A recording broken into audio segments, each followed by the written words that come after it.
Good morning, good afternoon. I am checking to see if I am live. It's about 12 o'clock for me. I stated that I was going live at 12 o'clock, but of course, I am checking to make sure that I have figured out all of my technical issues. Anyway, my name is Andrea Davis, and you may have seen my reels or my posts, but anyway, just introducing myself. My name is Andrea Davis. I am a former classroom teacher, public classroom teacher for over 20 years. I am a life insurance agent. I am a proud mother of two young men. I am a wife. And so perhaps this sounds like your typical family. I'd like to think that my family is probably pretty much like yours.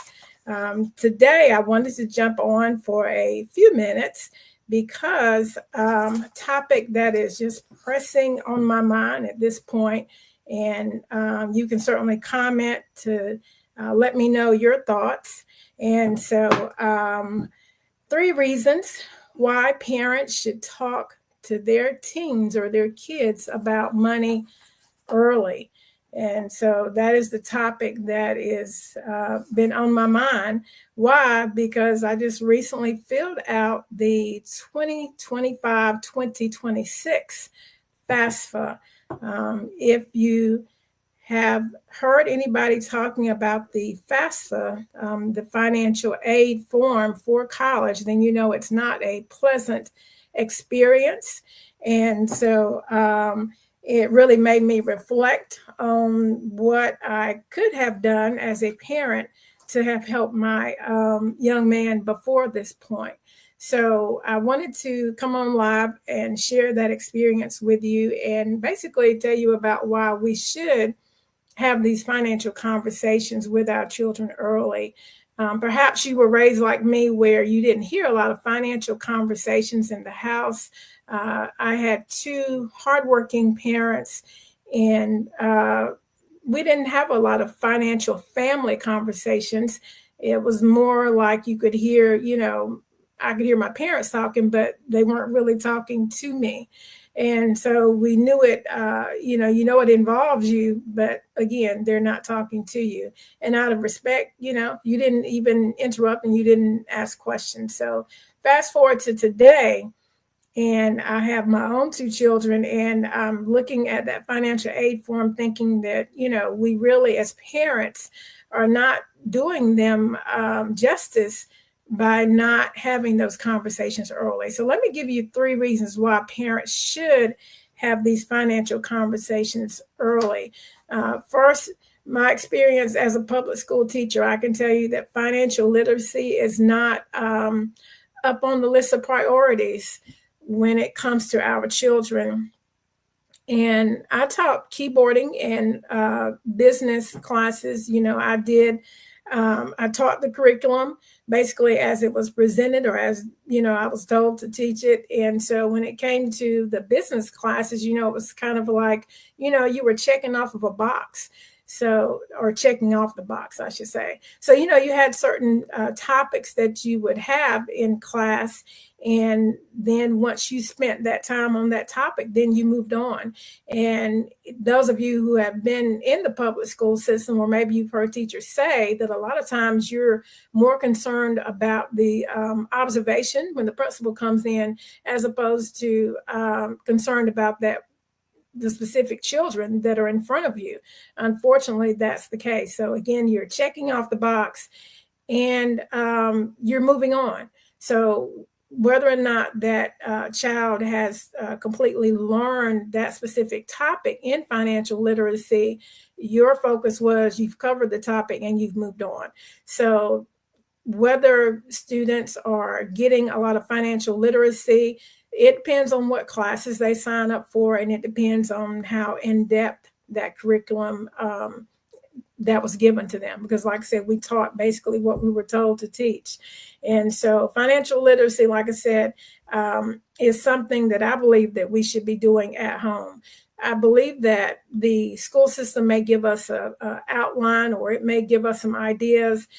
Day-to-day living really gives us the curriculum and it gives us ideas, but we need to be doing our own financial literacy at home. So again, today I'm just talking about 3 reasons why parents should talk about money early.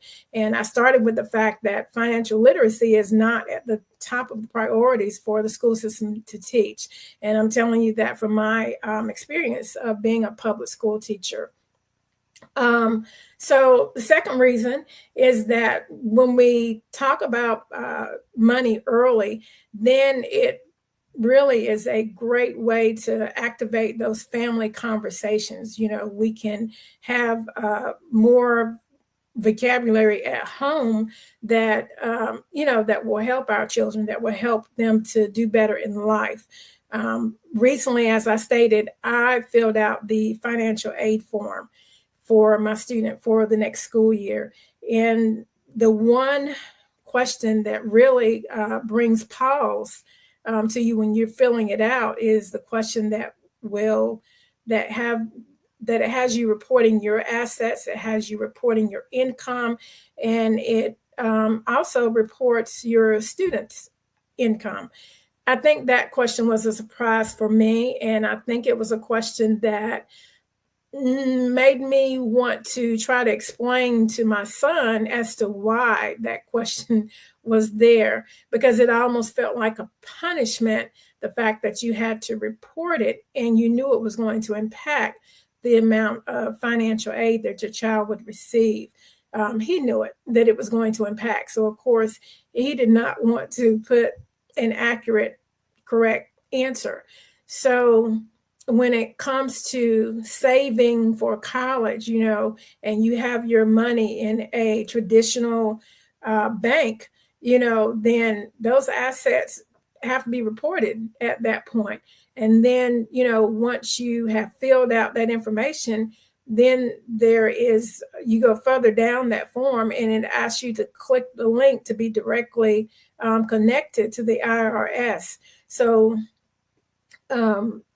now they're saying that the process is more streamlined, that it's quicker.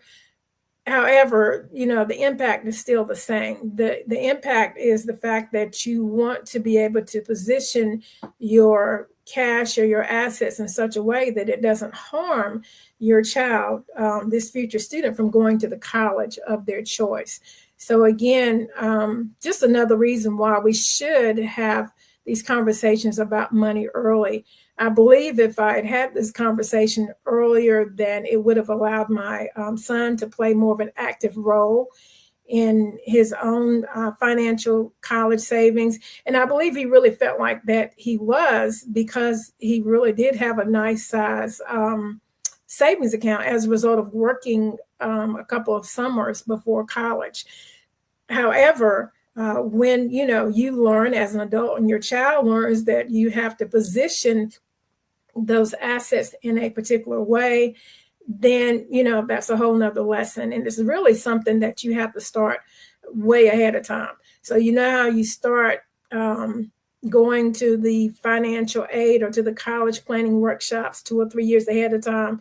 You really need to start with this financial planning when your son or your daughter is in elementary school, basically. So these money conversations need to start really early, because, like I said, your child needs to play an active role, and they just need the financial literacy so that they will know that there is a better way of doing things. We do have to go outside of the traditional bank in order to position our assets.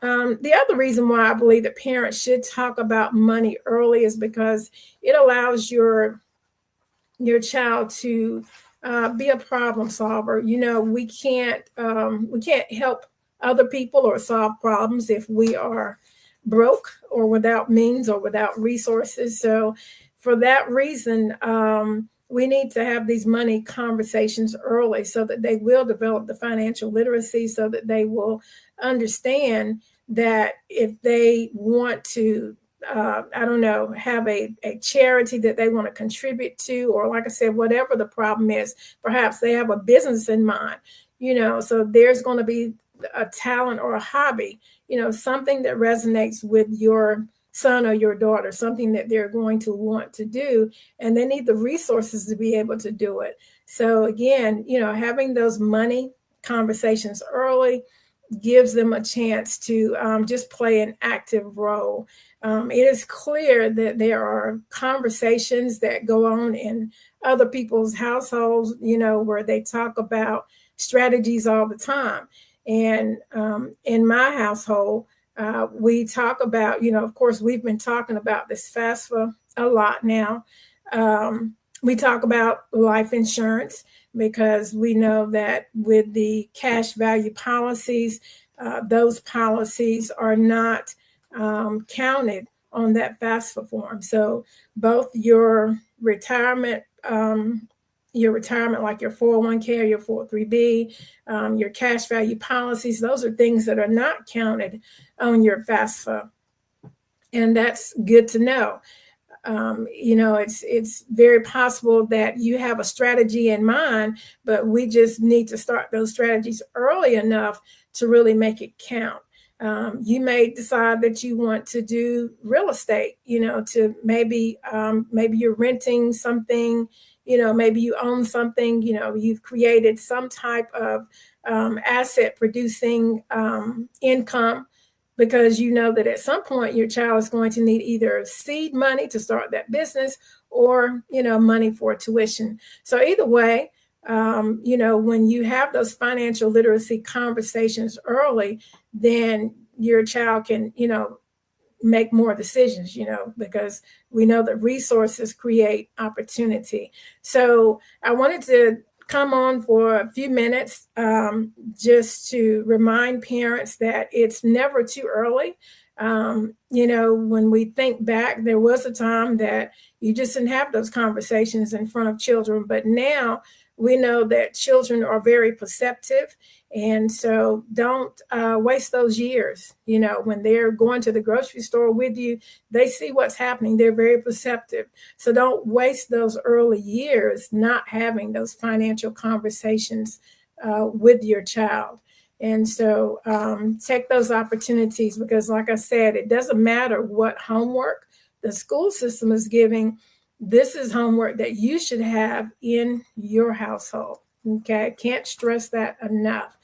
And so as I bring this to an end, just want to leave you with a question, because I know I think about it. What is one money lesson that you wish that your parents would have taught you, would have shared with you? And that's no shade against our parents, because, our parents do what they know to do. And so as with me and my husband, we do what we know to do. And your children tend to emulate, follow, a lot of times what they see. And so I believe that I did not initially have those money conversations because my parents didn't have those money conversations. My parents never talked about having life insurance as an investment or using cash value life insurance as a tool. That was never a conversation. As a matter of fact, the generation that my parents were, when it came to life insurance, it was always a morbid conversation. It was life insurance really for that generation was more about money that you just took to the funeral home for those final expenses. So cash value policies were never a conversation. So, fast forward to today, when I think about the conversations that me and my husband have, we didn't start as early as we should. And some of that I realized comes from that we came from parents who didn't have a conversation with us. And so now whenever you try to have those conversations, sometimes it feels like you're playing catch up. Okay, you're trying to catch up for a time that that you could have used, time that you could have leveraged. And so, like I said, at this point, having a freshman in college, I'm just reflecting. So, like I said, I just wanted to leave you with that question: what is one money lesson that you wish that your parents would have shared or taught you? Well, I hope that this was great for you to listen to today, that you gained something that you can reflect on.